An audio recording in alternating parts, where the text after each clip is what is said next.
recording.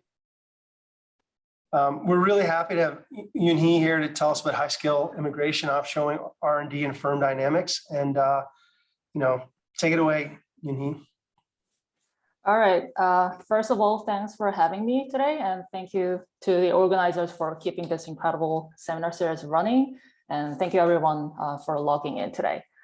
All right. So the title of the paper I'm going to present today is actually already telling you what we are doing. So it is going to be about high-skill immigration, offshoring R&D, and firm dynamics. And this is a joint work with Jingting Fan at Penn State and Valerie Smits at Aarhus University.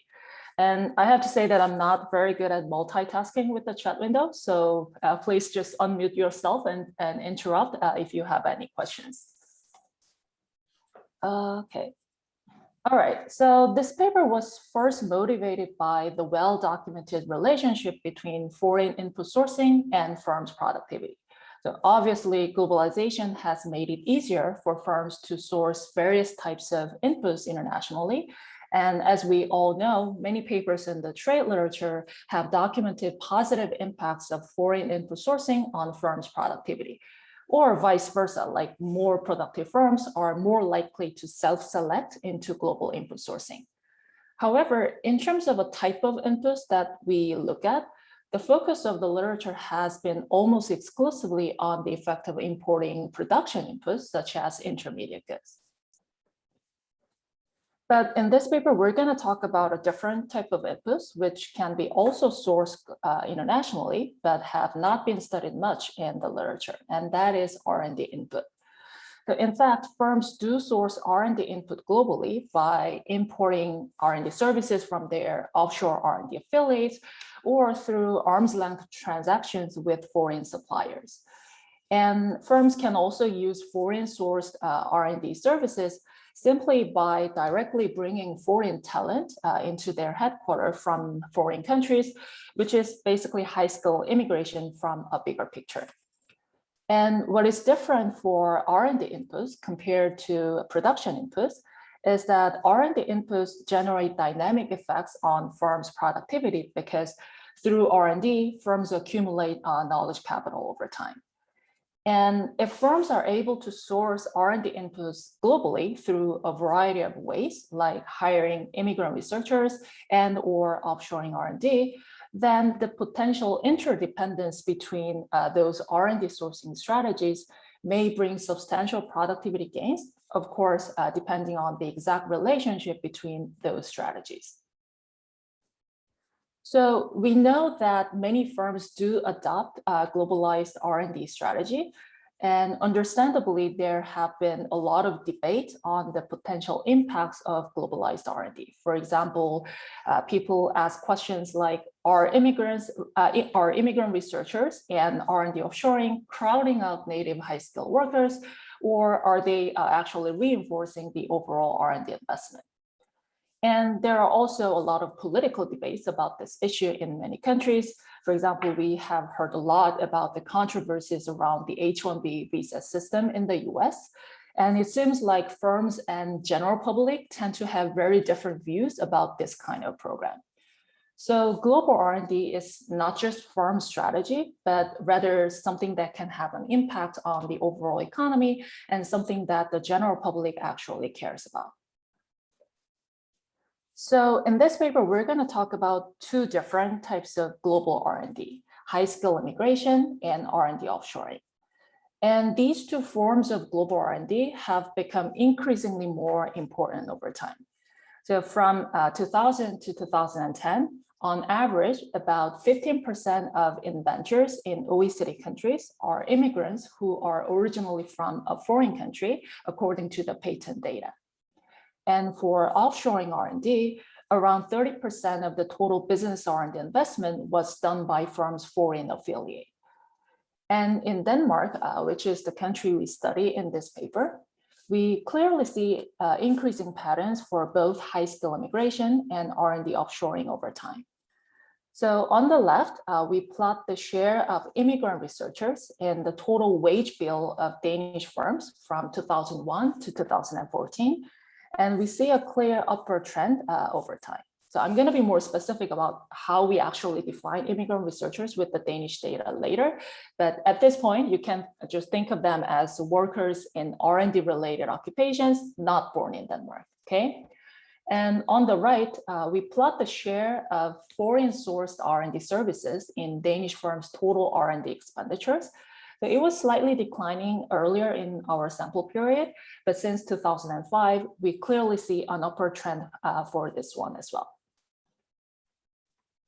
So given the fact that firms' R&D activities have become more and more globalized, but the economic impact of such patterns have not been studied enough in the literature, what we are trying to do in this paper is to understand firms' global organization of R&D activities and its implication on firms' productivity dynamics, and ultimately on the aggregate productivity of the economy.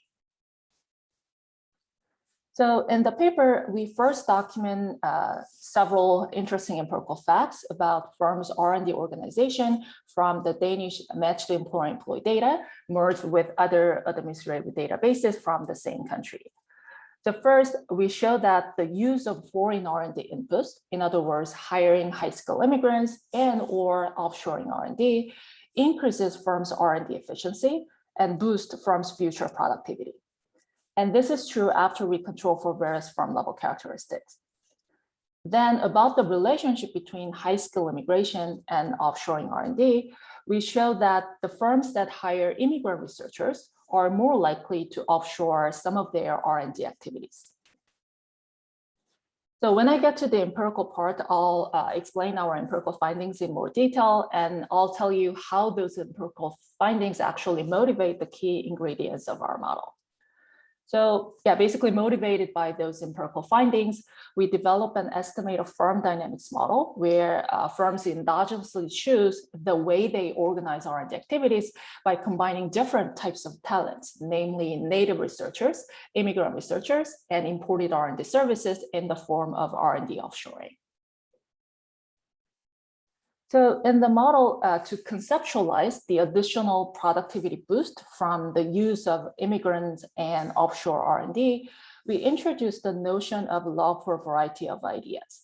So to be more specific, we assume that different types of R&D inputs are imperfect substitutes.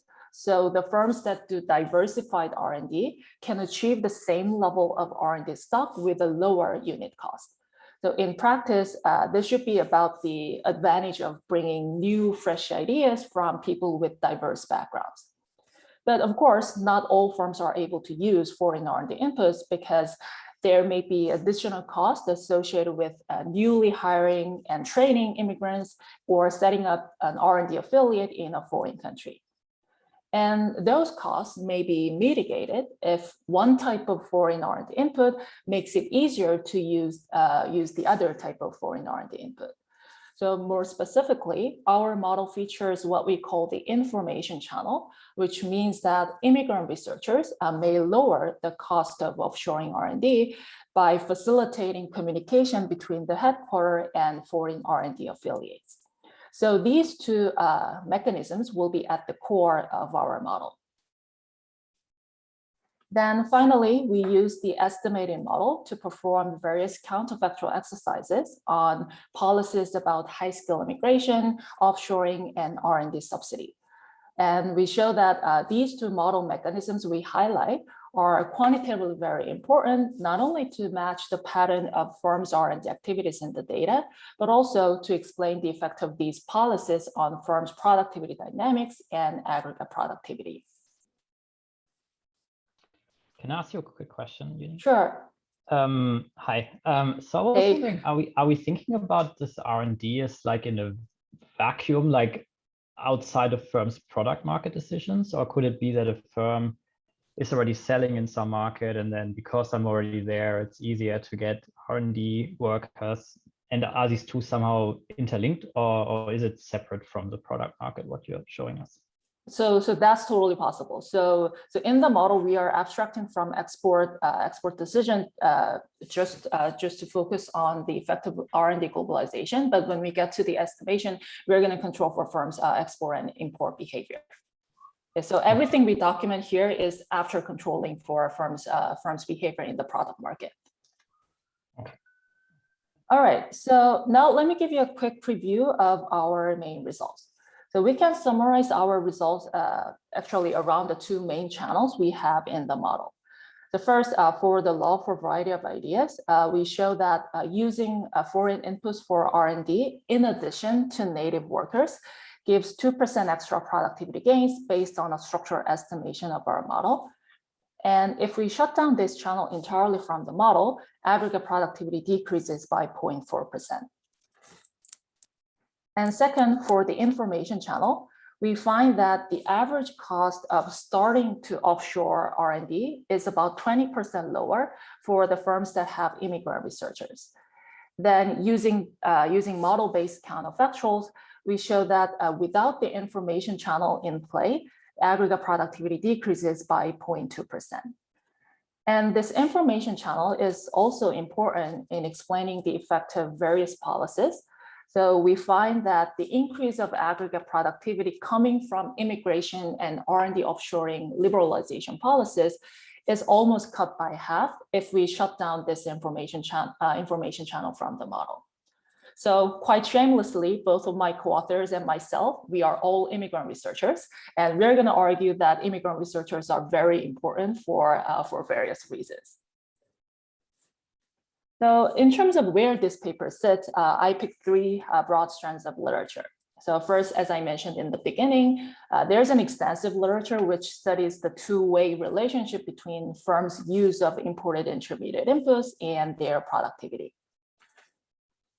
So different from the literature, the focus of our paper is on the impact of foreign R&D inputs on firm dynamics, because as I said before, R&D is the key channel through which firms accumulate knowledge capital and increase productivity over time.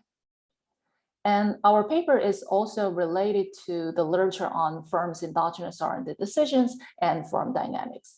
And our R&D model will be primarily based on Daniel and his co-authors' contribution to the literature. And our contribution to this literature will be to look at not just the R&D investment per se, but also how firms actually organize R&D activities by combining different types of R&D inputs. And lastly, we contribute to the literature on high-skill immigration and R&D offshoring by studying how those two activities are interrelated and how their interaction actually affects firms' performance. All right, so this is the outline of my talk today, and let me start with some motivating facts. Okay, so let's talk about the data first. So as I mentioned earlier, we merged various administrative databases from Denmark for the time period from 2001 to 2014. And the main database which we bring other databases into is the matched employer-employee data called EDA. And this database covers basically the universe of firms, establishments, and their workers in Denmark, and they all have unique IDs, so we can track them over time.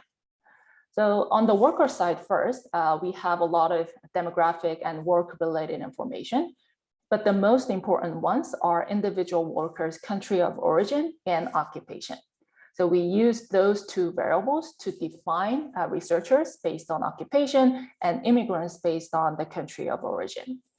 So specifically, we label anyone who was not born in Denmark as an immigrant. But of course, we can potentially try a different age cutoff in terms of when they actually came to Denmark. But at this point, we define immigrants solely based on a worker's country of origin. And we identify R&D workers or researchers, whatever you want to call them, based on workers' occupation. So we follow Bernard and others' paper and use occupations whose tasks involve creative and technical components. So this definition of R&D workers is relatively narrow in the sense that it only captures those who are directly involved in R&D related activities. So we're going to keep these two definitions, so the definition for immigrants and the definition for researchers throughout the paper. Then we bring other databases into the EDA, such as value-added tax administrative data of private sector firms for the usual balance sheet related information. And another important database is the R&D survey, which tells us about the details of how firms' R&D activities are organized inside and outside Denmark. So the key advantage of the R&D survey in terms of measuring offshore R&D is that this survey explicitly asks to include only the imported R&D services that are used for the function of the reporting entity located in Denmark. So for example, the foreign R&D expenditure made by a Danish entity, but used exclusively for the function of the foreign affiliate should not be included in our measure. So of course, there are still remaining concerns because ultimately this depends on what firms actually report, but at least the questionnaire is very clear about this. And this is an important distinction for us because we want to focus on what the imported R&D services brought into a Danish firm actually does for the Danish firm. And actually, there is another survey from Denmark called the Offshoring survey, but this one does not make that distinction in the questionnaire. So we use the Offshoring survey only for validation of our main result. And lastly, we also use the firm level trade data to identify firms' export and import status and measure their export import intensity. So now let me just a quick descriptive question. This data is very interesting. When you see the firm, for instance, they put the R&D into different geographical locations, into multiple of them. Generally, anecdotally, like what are they doing? Why they're like, what are you trying to explore by having R&D in a lot of different foreign locations? Do you have any information coming from the data, or they just tell you, where we're just purchasing? But is there any so we don't have so there, as you said, there may be many various reasons why firms would have an R&D affiliate, or firms might purchase R&D services from suppliers, from foreign suppliers. So obviously, as Sebastian noted, they might need some R&D to serve better a foreign market, or simply they wanted to. So they might feel that Danish high-skilled workers are not enough, so they might feel like they want to recruit more talents from other countries. But in the data, we don't. So firms don't answer the exact motive they have for offshoring R&D. Okay, great. So yeah, before going into the detail of the empirical facts, a related question. Before you move on, can you identify multinationals independently of whatever they're doing with R&D? So foreign. So if a firm is an affiliate of a foreign multinational, we can identify. So if they have an entity that is operating in Denmark, then we can identify those firms, and we have about 30% of multinationals in our sample. So we don't make a distinction between them. And for the Danish firms who have an affiliate in a foreign country, we can identify them based on their importing behavior. So yeah, so the way we identify those multinationals is all different, but in terms of a foreign multinational, we have about 30% in our sample. Okay, and sorry, and what do you mean by you don't make a distinction between them? So we have pure Danish firm and also foreign affiliate of a foreign multinational together in our sample. Okay, because the facts might look different, I guess, or some of the forces that you're talking about. Yeah. So for the baseline result, I'm gonna show you the result when we bundle them together. But we also run the same specifications after dropping those foreign affiliates, and qualitatively all the results just fly. Thank you. Okay, so yeah, now let me give you a very brief overview of the basic descriptive statistics that we can document with the data. So let's talk about the worker side first. So in our sample, 17% of the workers are in R&D related occupations, and 6% of those researchers are immigrants. And not surprisingly, R&D workers are more educated and they earn significantly higher wages than non-R&D workers. And among R&D workers, actually, there is no significant difference in average wages between natives and immigrants. And now looking at the firm side, around 22% of our sample firms participate in R&D, and 13% of the sample firms have immigrant researchers for their R&D activities. And about 5% of the sample firms offshore R&D activities. So in summary, not many firms do R&D, and even smaller number of firms use foreign R&D inputs. And if we cut the data by firm size, these shares are significantly higher for larger firms. But in terms of how much each firm actually invests in R&D relative to their revenues, smaller firms actually devote a larger fraction of their revenues to R&D, which suggests that there may exist large fixed costs associated with R&D activities. And in the data, we find a very interesting asymmetry in conditional probabilities of having immigrants or offshoring R&D. So more specifically, if you look at the firms that are offshoring R&D, more than 70% of them also have immigrant researchers in Denmark. On the other hand, less than 30% of the firms that have immigrant researchers offshore R&D at the same time. So there should be some sort of interaction between hiring immigrant researchers versus offshoring R&D in terms of the actual costs associated with those activities. Eunhee, when go back to one slide in the second to last bullet point, is that conditional on them doing positive R&D? Yes. So okay, good, because there must be lots of little firms that do R&D, and if it's small firm does R&D, it has to do quite a high fraction. Yeah, right. But I also have a question on the final bullet point. I've been wondering, I can see you guys gonna show more statistically, but just the pure facts here, wouldn't that just imply that one is a more rare event than the other one? It's possible. So basically what we're gonna do next is to show that this is actually something that we should look at. Yeah. All right, so now we're gonna look into the data in more detail, and we'll present 3 facts basically. So I'll explain how, and then I'll explain how those facts motivate the key ingredients of our model. So before talking about those facts, first we define 5 ways of doing or not doing R&D and call them as R&D modes. So R&D mode 0 is not doing R&D. N is doing R&D only with natives. NI is doing R&D with native and immigrant researchers. NF is doing R&D with native researchers and offshore R&D services. And NIF is the fully diversified R&D mode with native and immigrant researchers and offshore R&D. So instead of considering all possible combinations of N, I, and F, we assume that firms doing R&D always have native researchers. And this is exactly motivated by what we see in the Danish data. So for example, we rarely see firms hiring only immigrant researchers without any single native researcher.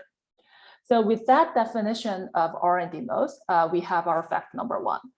Firms with immigrant researchers are more likely to start offshoring R&D. So the simplest way, the most naive way to show this is to look at the transition probability between R&D modes. So in the upper panel of this table, we show the transition probability between those 5 R&D modes between period T and T+1. So among the firms doing R&D with natives and immigrants at period T, the NI firms, about 12% of them start to offshore R&D in the next period. On the other hand, if you look at the firms that are doing R&D only with native researchers, the N firms, the probability to start offshoring R&D in the next period is only around 5%. So if a firm has immigrant researchers, then it is more likely that this firm starts to offshore R&D in the next period.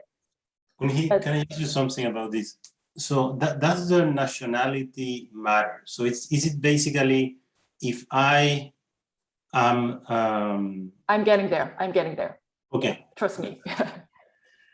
Okay, yeah, so then on the other hand, we don't see such patterns for the firms offshoring R&D. So when we compare the probability of starting to hire immigrant researchers among the firms that are currently offshoring R&D, the NF firms, versus the firms that are not offshoring R&D, the N firms, probability is around 10% for both types of firms. So firms that are offshoring R&D, they are not particularly more likely to start to hire immigrant researchers compared to the firms that are not offshoring R&D. So this is to document the asymmetry that I mentioned before, but based on transition matrices. And this is consistent with the information value story for immigrants, which has been documented extensively in the immigration literature. But obviously, we are not controlling anything else in the transition matrix. And it is totally possible that this transition pattern is driven by something completely unrelated.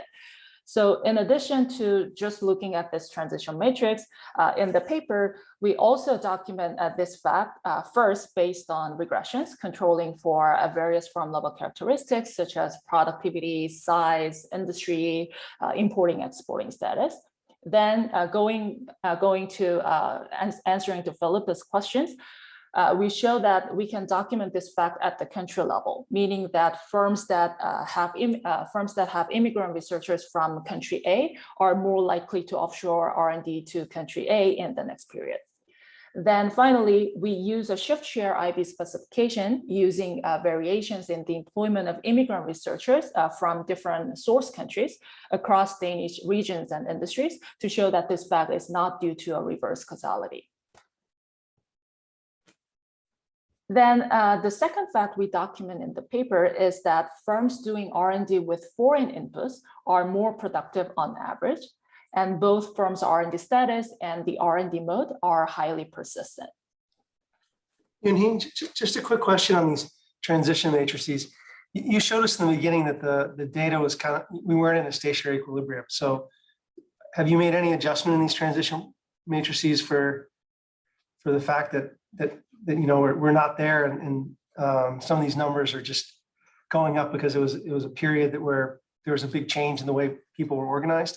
Yeah, so that's totally possible, but the numbers that you're looking at right now, so we just take the year to year transition and we took the average. So just this the numbers you're looking at, so we didn't make that adjustment. Gotcha. It'd be interesting just to see what this transition matrix turns into in terms of the long run shares. And you're going to be somehow overstating things if you're going to try to calibrate to this or something. Yeah. Okay, thanks. Okay, so going to fact number 2. In the lower panel of the table, we look at the distribution of firms across 5 R&D modes and compare the average labor productivity for each R&D mode. So what we find is that on average, firms that use foreign R&D inputs are more productive than the firms doing R&D only with native researchers. And in addition to the productivity premium of firms doing diversified R&D, going back to the upper panel, we find that firms' R&D mode choice is quite persistent. So it is most persistent for the choice of not doing any R&D, of course, but we see significant persistence for a choice of a particular R&D mode as well. And the last fact we document in the paper is to look at the relationship between firms' productivity and the use of foreign R&D inputs from the opposite direction.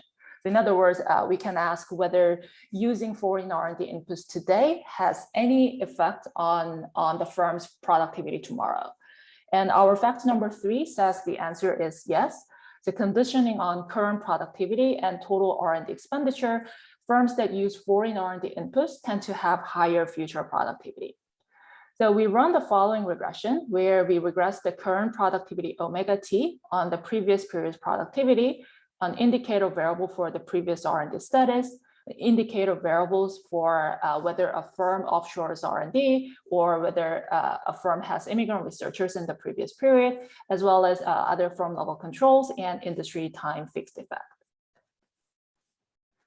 And as you can see from column 4, where we have all the controls, we find that having immigrant researchers and offshoring R&D both bring an additional boost to firms' future productivity. But this result may be due to the possibility that firms using foreign R&D inputs may just out-invest in R&D than the firms that do not use foreign R&D inputs. So instead of the indicator variable for firms' R&D status, we can directly control for the domestic or total R&D expenditure of the previous period in this regression. And we still find that firms doing globalized R&D have additional productivity boost in the next period. Sorry, can you go back? Yeah. Quick question.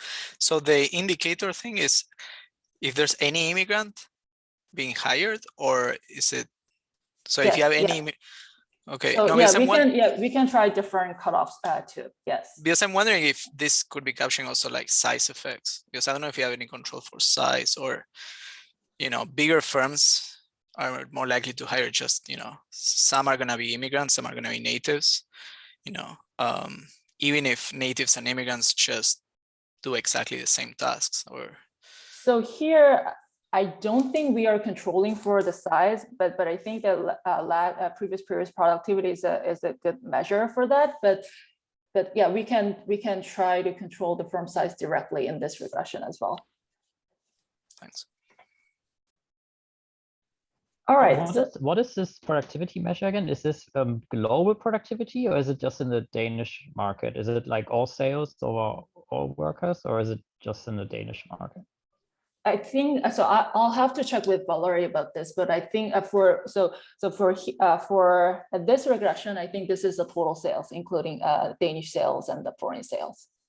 I guess I'm wondering if maybe they're just getting a sales boost in the foreign markets where they have these guys. And if it was in the Danish market, I think that would be stronger evidence of spillovers than abroad. Yeah, that's a great point. All right. Thank you.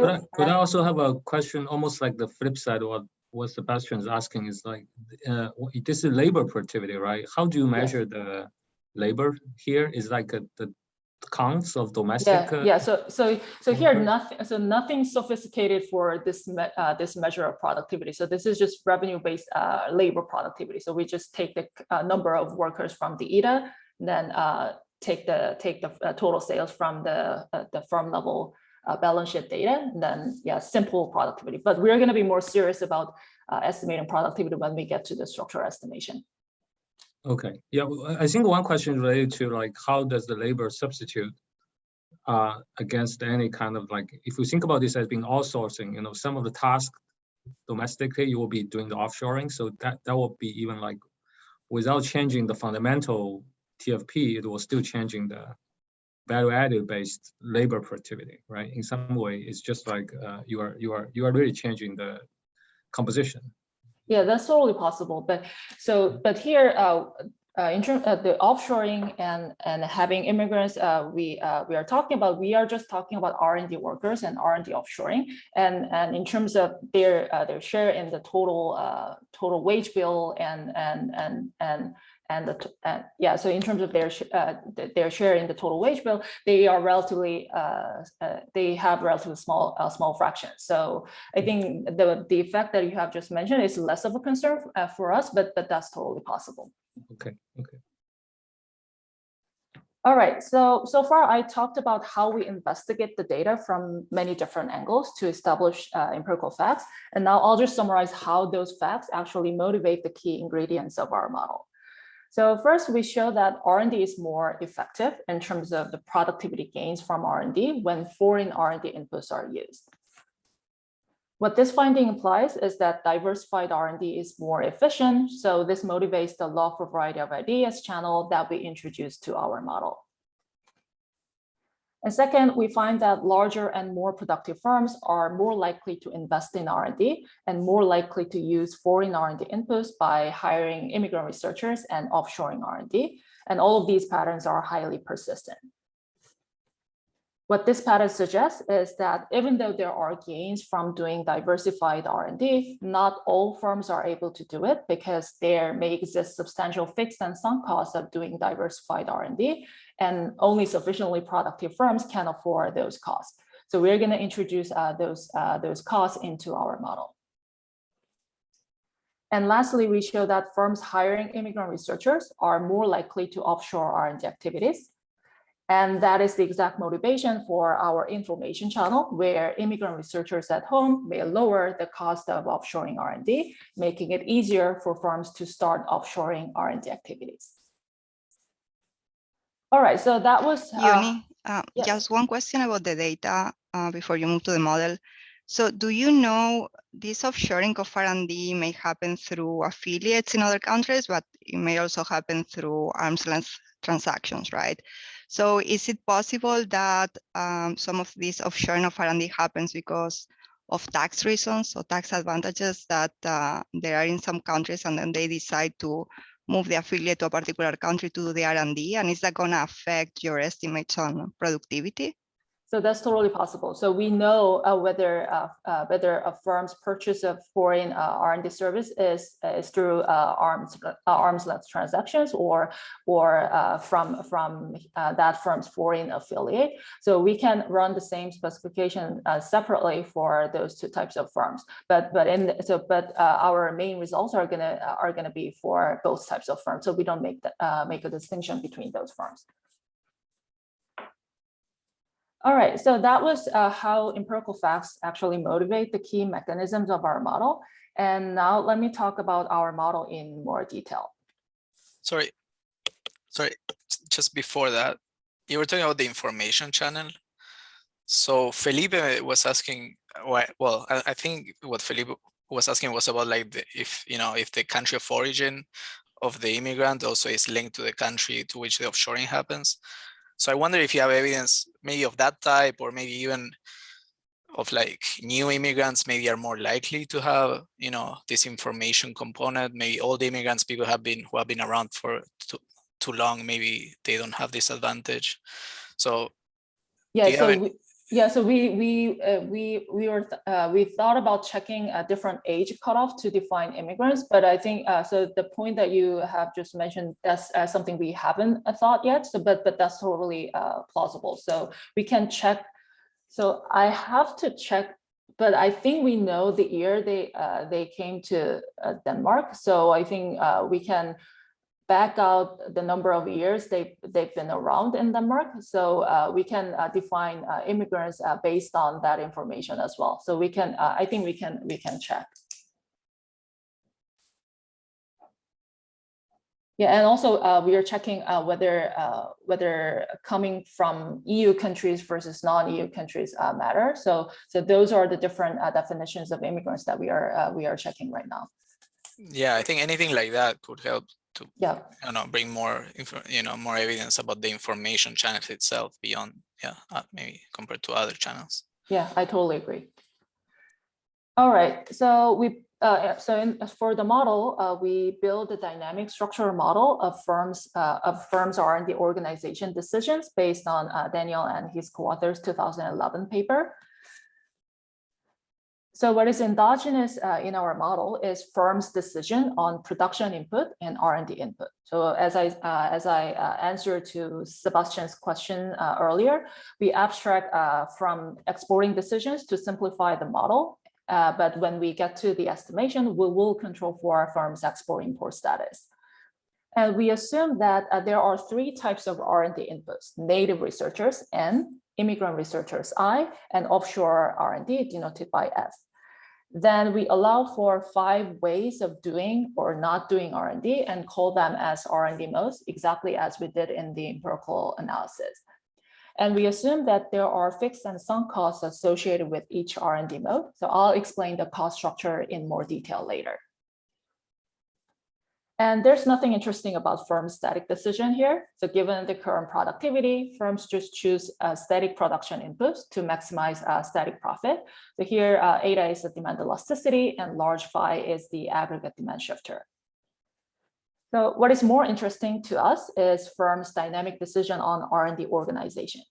So for that part, we first formulate the law of motion for firms' productivity in this way, where your current productivity depends on previous period's productivity and your R&D investment from the previous period and a mean zero shock.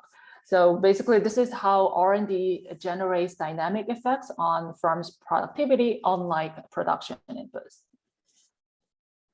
In our model, firms are allowed to choose whether to do R&D or not, and also how to organize R&D. In other words, firms can decide the level of total R&D investment, and also how to combine the 3 different types of R&D inputs by choosing one of these 5 R&D modes. Then we assume that the 3 types of R&D inputs, natives, immigrant researchers, and offshore R&D, are imperfect substitutes and aggregated in a CS way.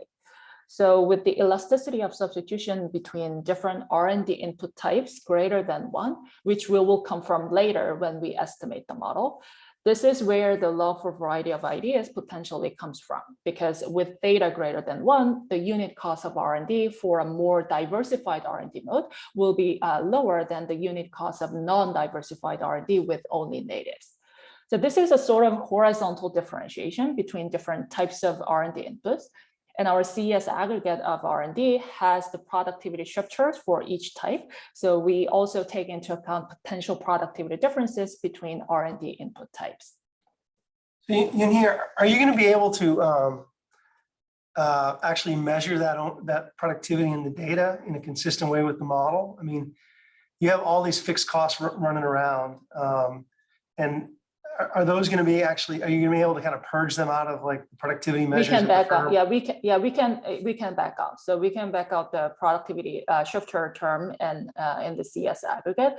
But we decided to focus more on this horizontal differentiation story because, as I explained in the data part, actually within researchers, there's no significant difference in the wages between natives and immigrants. So we still allow for the possibility of productivity differences between those 2 types, but we decided to focus more on this horizontal differentiation story. No, I guess what I was just saying was that there's a bunch of fixed costs in your model, and when you go to measure, like, I don't know what those fixed costs are in, and when you go to measure productivity of the firm, are you going to somehow account for those fixed costs?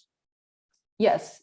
So the productivity numbers that we're going to show later, they are all after the productivity, the fixed costs are taken care of. Okay, thanks. Okay, so now, let's talk about those costs. So switching between R&D modes is obviously costly, and we denote the average cost of moving from R&D mode X to X prime by large F tilde. Then we parameterize the this bilateral cost matrix to accommodate both fixed operation costs and sunk switching costs between the modes. And then combining both fixed and sunk cost components, the information channel would exist if the estimated cost matrix satisfies this inequality, which means that the cost of starting to offshore R&D is lower if a firm has immigrant researchers. So like law for variety of ideas, we are not imposing this information channel ex ante. So we formulate the model in such a way that the information channel may or may not exist, and we just let the data tell us whether it exists, and if it does, how strong the channel is. Then finally, we allow for idiosyncratic components in the mode-specific cost, which we denote by epsilon. And following the standard descriptive model literature, we assume that this shock is from a mean zero type 1 extreme value distribution with a scale parameter do. So when we set up here I have a quick question about these 2 channels. I mean, what I have in my mind is this immigration worker literature, which you have the native worker, you have the immigrant worker, and you have the foreign sourcing R&D. Now you are assuming a symmetric elasticity substitution structure. If we're willing to, first of all, if we're willing to, from a model perspective, to make the elasticity substitution between the natives and the immigrants to be different versus the foreign sourcing R&D, been wondering whether you have any power to detect if you deviate from like a simple CES, but kind of having a nested CES type of structure, in thinking about the aggregator, because I think that will possibly also impact the relative importance of information channel, because you're sort of adding one more thing to sort of make them can be maybe, you know, complements or substitution to be different from the other. Yeah, I agree. So as you can see from this model structure, we are basically loading the complementarity between R&D input types entirely on the cost part by having this information channel, and we are loading their potential substitutability on the CES part. So the reason why we decided to do that is because when I show the information channel empirically, I relied 100% on the extensive margin. So we try to document the information channel with the intensive margin, and simply we don't find statistically significant information channel when we try to document it with the intensive margin. So if we do see information channel on the intensive margin, then I think what you have just said is more of a concern. But because we don't see a significant information channel on the intensive margin, we decided to streamline the model in this way, where we load complementarity on the information channel and the substitutability on the CES. Yeah, I agree. I think we can talk more later, but I've just been thinking like you should be able to write down also a labor demand equation based, and there's one more piece of information that you haven't used is the wage of these workers. So in some way, you know, by utilizing the variation of these wages, possibly can help you shed light a little bit more on these labor demand derived from your production function. But I agree, but there are 2 points. So first, there is no significant difference in terms of wage between natives and immigrants. And for offshore R&D, we don't know the wage of the workers that are working for the offshore R&D. So if we have all that data, then I think you're totally right. We can try to use that information, but there's a data limitation on the offshoring side. Okay, got it. All right, so when we set up the model in this way, a firm has 2 state variables in their dynamic decision problem: current productivity and the R&D mode of the previous period. Then we can write firm's value function before the realization of idiosyncratic switching cost, which is a function of current static profit and the present discounted expected value net of mode switching cost, conditional on the optimal R&D choice. Then by taking advantage of the extreme value distribution assumption for the idiosyncratic mode switching cost component, we can derive a closed form solution for the equilibrium probability of switching between R&D modes as this equation. So this is the last equation that I'm going to show from the model. But before I move on to the estimation, I just want to point out one thing from this equation. So ultimately, we will need to pin down both this new parameter and which is the scale parameter for the Gumbel distribution we assumed for the idiosyncratic mode switching cost, and the common average switching cost F tilde. But as it is clear from this equation, the probability of switching between R&D modes alone cannot separately identify nu versus F. And that is exactly the first identification challenge that we are going to tackle in the first step of our structural estimation process. So our identification idea for this one is to use the introduction of an R&D subsidy policy in Denmark in 2011 as a natural experiment to identify this Gumbel scale parameter nu, which is essentially the inverse of the R&D mode switching elasticity. So what the actual Danish R&D subsidy policy did in 2011 was to rebate 25% of the R&D cost for loss-making and R&D active firms at that time. So essentially, the policy directly lowered the user cost of R&D for the eligible firms. Then why do we think this policy can be useful for identification of the R&D mode switching elasticity? Well, after some patient algebra with the model equations, we can show that this R&D subsidy policy affects the likelihood of whether loss-making firms stop doing R&D, conditional on their current R&D expenditures. And the new parameter basically governs firms' responsiveness. So this equation from the model has an empirical counterpart, which is this logistics specification, where whether a firm stops doing R&D depends on the previous period's R&D expenditure, whether the subsidy policy was in effect in that year or not, and other firm level controls such as productivity and size. And this table shows the result from the logistic regression. And our preferred specification is in column 7, where we have only manufacturing firms because all required variables throughout the paper are relatively more precisely measured for them. And note that we need one more step to convert this number to the actual new parameter, because the new parameter in the original specification is like an inverse semi-elasticity from a log level specification, while this estimated coefficient is from a log specification. So we assume that this estimate holds for the firm with the median R&D expenditure in Denmark, and use the information that the median R&D expenditure is around 2 million Danish krone, which is about $300,000 to convert this estimate to the actual new parameter of the model. All right, so we identified the mode switching elasticity parameter, but there are still a lot of other parameters left to be pinned down in the model. So the next step is the estimation of productivity low motion parameters and average mode switching cost parameters. So first, we can rewrite the low motion for a firm's productivity by plugging in the CS unit cost of R&D associated with each R&D mode. Then essentially the current productivity depends on the previous period's productivity, the previous period's total expenditure for domestic R&D, which combines expenditures on natives and immigrants, and the indicator functions for each of the 3 diversified R&D modes.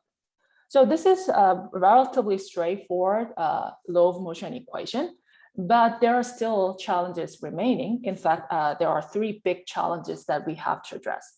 So first, obviously, there are various issues with estimating firms' productivity. And second, the R&D expenditure in data may be subject to measurement errors due to reporting issues. And third, while we need an indicator function for each of the diversified R&D modes, only around 1% of the firms in the sample actually choose the NF mode. So we may not have enough power for this NF coefficient. So to address the first challenge about the endogeneity issue in estimating productivity, we follow the conventional 2-step control function approach. So we first introduce capital, labor, and material as production inputs and assume that materials are chosen after the shock is realized, while the other 2 are chosen before that. Then we can use the static input materials as control, exactly following Levinson and Petrin and Eckerberg and others. And this table shows the GMM estimation results from the control function approach. So column 3 is our preferred specification, where we control for industry fixed effects and lag import-export status dummies. So as you can see, we see a strong persistence in productivity and a positive impact of R&D expenditures on domestic R&D inputs. And in addition to that, from the coefficients on the diversified R&D dummies, we see that doing diversified R&D, especially with immigrant researchers, brings additional boost to firms' productivity. But here, we have not addressed the 2 of the 3 challenges I mentioned before. So the way domestic R&D expenditure is measured may be subject to measurement errors, and we simply don't have enough power for this coefficient. So instead of running this specification that we report in column 3, we set up an auxiliary regression, as in column 9, where we have an indicator function for any R&D activity instead of the level, and another indicator function for any diversified R&D, combining all 3 types of diversified R&D. So then we take the auxiliary regression and use that to estimate the structural parameters through an indirect inference. So to be more specific about how we do that, we target the estimated coefficients of the auxiliary regression, the domestic R&D shares for the firms doing diversified R&D, and the standard deviation of log firm sales, which will help us pin down the variance in the error term in the law of motion. Then we choose a vector of structural parameters so that the moments from the simulated model exactly match the targeted moments. And the difference between the simulate R&D mode switching probability and the data transition probability is essentially minimized. And this is the summary of the estimated parameter. So in the upper panel, we first have the Gumbel scale that I explained before, and the demand elasticity and the discount rate that are externally assigned. Then in the lower panel, these are the parameters that we pin down from the indirect inference. So here, gamma 1, 2, 3 are the coefficients on the diversified R&D dummies in the structural law of motion. And the positive estimated values imply that the use of foreign R&D input has a positive impact on firms' future productivity. And lastly, with a bit of algebra, we can back out the elasticity of substitution theta between different types of R&D inputs based on these estimates. And the implied theta is 1.33, which is greater than 1. So our law for variety of ideas channel is active in our estimated model. And I'm sorry about this, a lot of numbers, but I just want to highlight two numbers here. So in the lower panel, we show the estimated mode switching cost from the indirect inference. So these two numbers show that the fixed and sunk cost of starting to offshore R&D is cheaper if a firm already has immigrant researchers. In other words, our structural model shows that the cost of starting to offshore R&D is about 20% lower if a firm has immigrant researchers. And the model is written in terms of 1 million Danish krone. So if we put these numbers into context, on average, the startup cost of R&D we estimate is about 66% of the average R&D expenditures that we see in the data. And in the upper panel, we show that, we just show that we are able to match the transition pattern between R&D modes reasonably well, except for the transition from the NF mode, again, because only a few firms are in the NF mode to begin with. And we are also able to match very well the steady state distribution of firms across 5 R&D modes, which is not directly targeted in our estimation procedure. All right, so the last part of the presentation today is the counterfactual experiments that we do with our estimated model. So the first set of exercises we are going to do is to look at the quantitative importance of our 2 main model mechanisms by shutting them down from the benchmark model. So in the first scenario, scenario 1A, we shut down our information channel by assuming that having immigrant researchers does not lower the cost of starting to offshore R&D. And in the second scenario, scenario 1B, we shut down the benefit of doing diversified R&D by essentially assuming that different types of R&D inputs are perfect substitutes. So in the table for each of the 3 model specifications, we show the share of firms for each R&D mode, the share of total R&D expenditure for each mode, and the aggregate productivities by mode and for all firms. So, and as we showed in the model fit in the previous slide, our benchmark model matches these shares in the data very well. So these numbers for the benchmark column are very close to what we actually see in the data. So, and also our model shows that the firms that do diversified R&D are more productive on average. And the reason why we see higher aggregate productivity for NF than for NIF is precisely because of the information channel. So simply speaking, doing offshoring without immigrants, which is NF, is very costly. So only most productive firms are able to do that. Then let's look at what happens when we shut down the information channel or law for variety of ideas.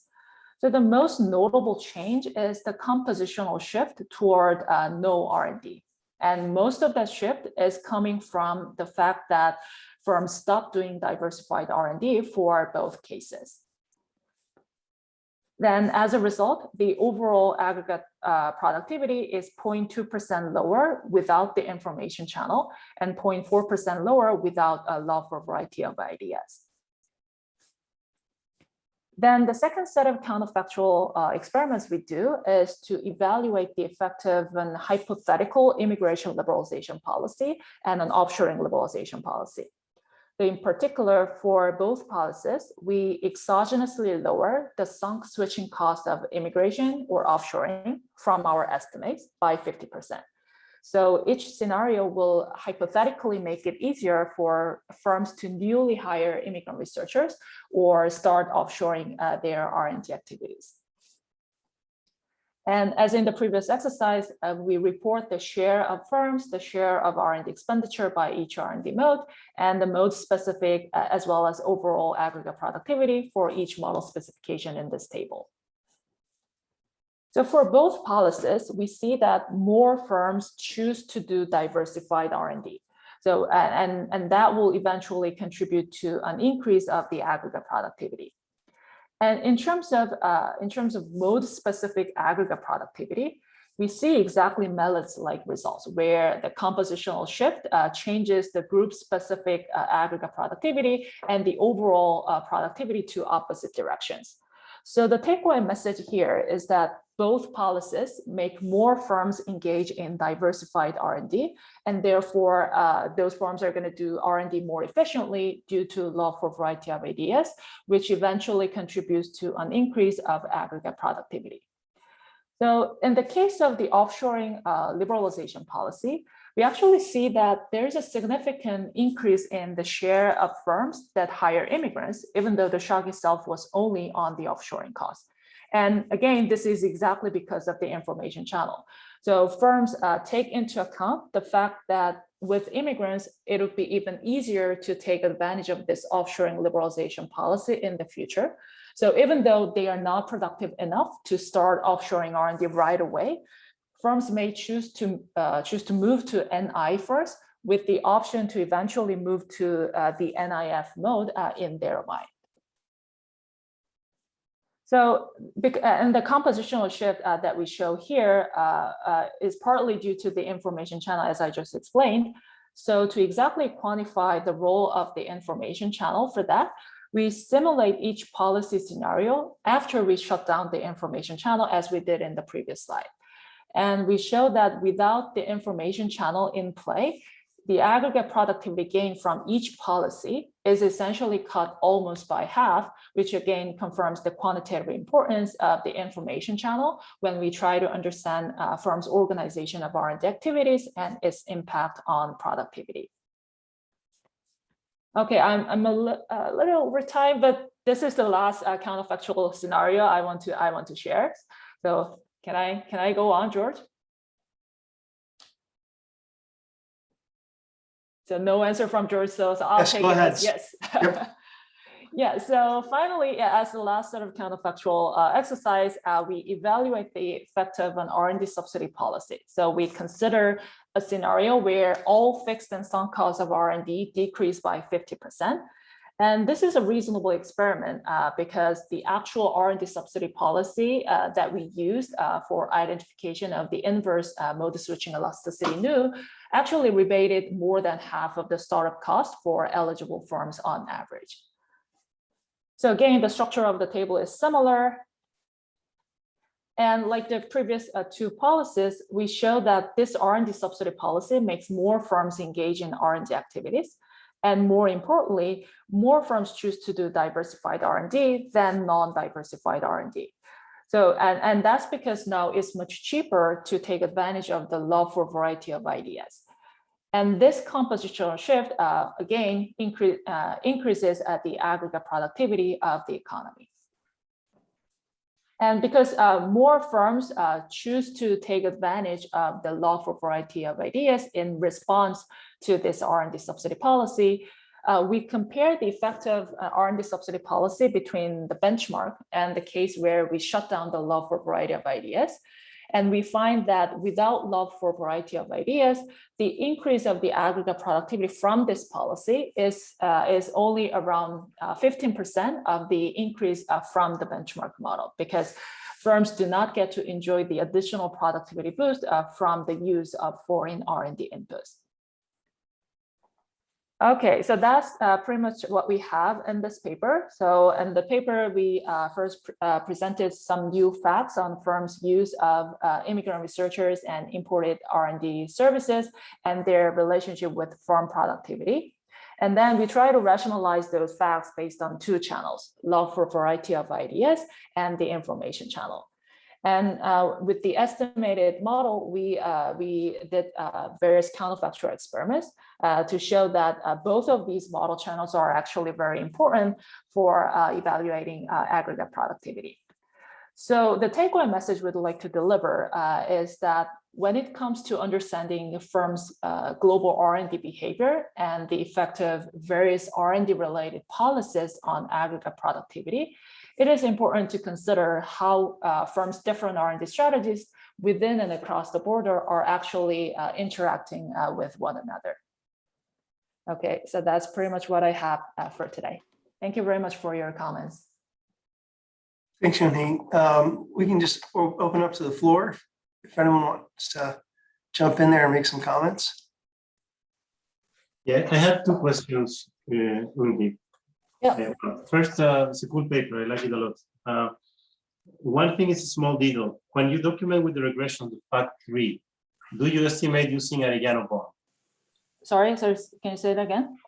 When you do the estimation for the fact 3, how do you run the regression? Do you use Arellano bond? Because otherwise you have a bias in your coefficient.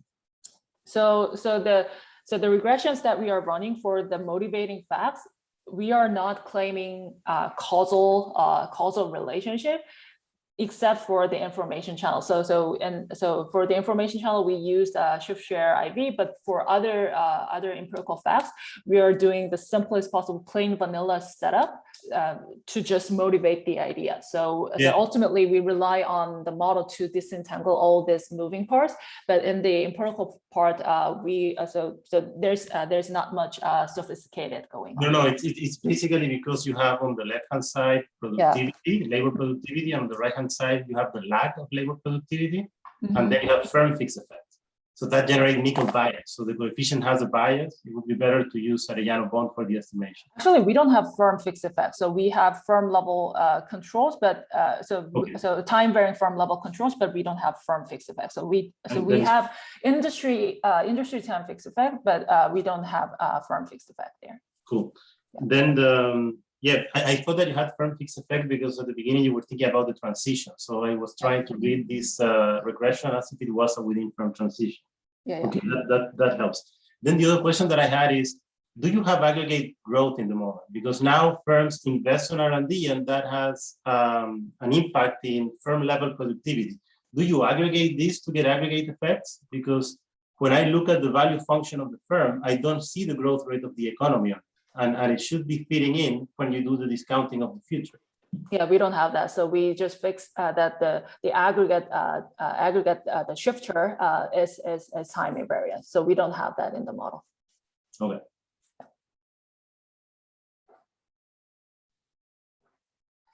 I also have I have two clarifying questions. Okay, and it's a really nice paper. So the question is, the first thing is like also related to what Sam was asking you earlier about the intensive margin of the R&D. I kind of missed that a little bit. Your model would have also predicted how much R&D they were investing. So you would have a prediction of that. I didn't exactly get whether you are targeting that or that's kind of how do you fit the data well enough, how So we are not targeting the level of R&D investment. So we are targeting or somewhat like R&D intensity measure, like R&D to sales ratio, something like that. Like, do you know how well does that match up to the data? No, we don't know. So we can check, but we don't. So I don't know at this moment, but we can check. Your model does imply a first order condition you were using. That's going to have implication for that, right? Yeah, for sure. The second question I was also when you move on to the structural evolution equation to the auxiliary equation, I got a little bit lost in terms of like this key parameter about theta, this like level of variety parameter theta. What exactly in that auxiliary regression actually help you to pin down that theta?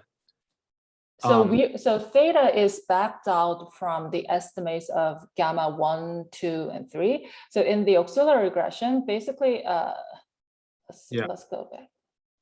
Because this level variety, So here, so this one in the auxiliary regression, so they are basically weighted average of these original coefficients. Then when we do the indirect inference, we are not just targeting this, but we also target the share of domestic R&D expenditure for the firms that are doing diversified R&D. So combination of these parameters and the share and those shares are gonna help us identify those gamma 1, 2, 3 parameters separately. Because ultimately, what we see here is the weighted average of original gamma 1, 2, 3. So we are also targeting the share of domestic R&D expenditure to separately identify those 3. Okay. Yeah. I'll try to digest it a bit more. Yeah. But I see the idea. Yeah. Okay. Yeah. Eunhee, I'm getting a little bit confused on, maybe this is a bit like Philippe's question about the aggregate equilibrium of this thing. Like if they're just a certain number of immigrants who are kind of R&D capable in Denmark, there's going to be something going on with just who gets them. And so they're kind of firms are kind of competing for them, I guess. Yeah, actually, that's true. Thinking that should have kind of a wage effect, that if they all wanted to move and become NI firms, then there'd be kind of a shortage of these guys and their wage would be higher and things like that. I guess I wasn't quite sure how that was coming in, although I like the way you've modeled it from the firm side, but I kind of had a question about that. And then that reminded me of a paper there's a paper by Ufuk, Aksijit, and somebody else who, and I'm not sure the co-authors. So Salome and Stefan. Okay. And they use a lot of the Danish facts, both about reforms in expansion of the higher education system as well as the R&D. Anyway, it was kind of neat. That's totally coming from kind of the GE perspective, whereas yours comes from kind of the firm perspective. It'd be nice to eventually somehow connect that, I guess. Yeah, thanks for the suggestion. So can I add something about the GE aspect? So, I mean, in some sense, I think you found like these immigrant R&D workers are not very substitutable for the domestic guys. And then we've seen this like massive immigration wave into Denmark. So I somehow feel like if you go and like look at the TFP numbers, we should really see like a boost in TFP in Denmark. And I'm not thinking that I see that. So this is kind of like a different side of the coin. So it'd be useful to somehow think about what the aggregate implications are of a big immigration wave. I mean, you sort of did it over here with like this I guess you were kind of subsidizing hiring immigrants, right? But we've seen like a big boost, and given these things are not, they're almost complements, it should really be fabulous times for Denmark. And so maybe this is coming back to part of what Felipe was asking, like it's not really a growth model. And so these things kind of like, I guess it's because these shocks are all very transitory, right? Whereas if we wrote it down in a growth model, this should show up as like just tremendous good times for Denmark. So I was kind of struggling with that, along with the, Sam's kind of wage comment as well, right? It's just, these guys are providing a lot, it seems like. So yeah, I totally agree that, and it is also related to Sam's point about shortage. Sorry. Yeah. So yeah. And I just want one more comment. Just you kind of started out by showing us like that we weren't in a stationary equilibrium, and I was kind of torn between like how much of that was just that there was a lot of immigration coming into Denmark in this period, or if it was this subsidy reform, right? And so I think thinking a little bit more about this, how the population is changing how that's going to affect like your identification, I think is possibly kind of important. It wasn't clear to me how like you were controlling for changes in the population, right? Yeah, so I totally agree. So when we estimate the model, we just rely on the transitional matrix that we just calculate from the year to year average. So I totally agree that if we target different time period, then the result might be different. But in terms of the relative magnitude, so in terms of the importance of the information channel and the lawful variety of ideas, I think our main stories will still fly, but I think the quantitative quantitative magnitude might certainly will certainly change.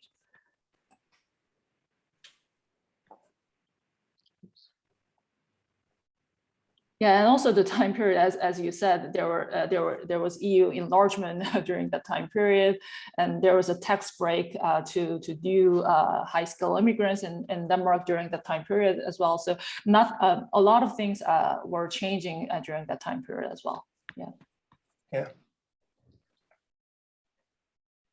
Yeah, I mean, your model's well set up to actually, give an influx of immigrants and then sort of see how that affects the way people behave. And then you were showing us like new steady states, I think, in terms of these new ergodic distributions, but you could also just show us how like the economy is going to evolve over time, which I think would be interesting as well. Yeah, I agree. Yeah. Because I get the sense that you don't converge to like the new stationary equilibrium very quickly in these models with all these kind of big costs. Yeah, that's really feasible. Yeah. Yes. Yeah. I also have a question which might be a little bit out of scope of your current paper, but just really for curiosity, because you have the employee match data. Just been wondering, like for these immigrant high-skill R&D workers, like how much mobility are there across your firms? And that might be a very, you already have a very complicated model, obviously not for this paper, but just been thinking about the additional benefit of these guys being fact that they've been doing R&D jobs, but then they could carry the knowledge around, they could carry human capital around. It doesn't look like a big part of the policy about whether should I outsource R&D versus, I'm doing this high-skill immigrant work, but in-house. From a national policy perspective, one's like I'm actually keeping them inside my country, and they are kind of benefiting other firms in the long run. While if I'm doing R&D outside of my border, this is just like giving the knowledge to the other countries. So yeah, that in some longer run policy debate, it might matter, I guess. Yeah, I agree, and you just gave me one of my favorite terminology, labor mobility. and you are right. You can definitely check in the data. Yes.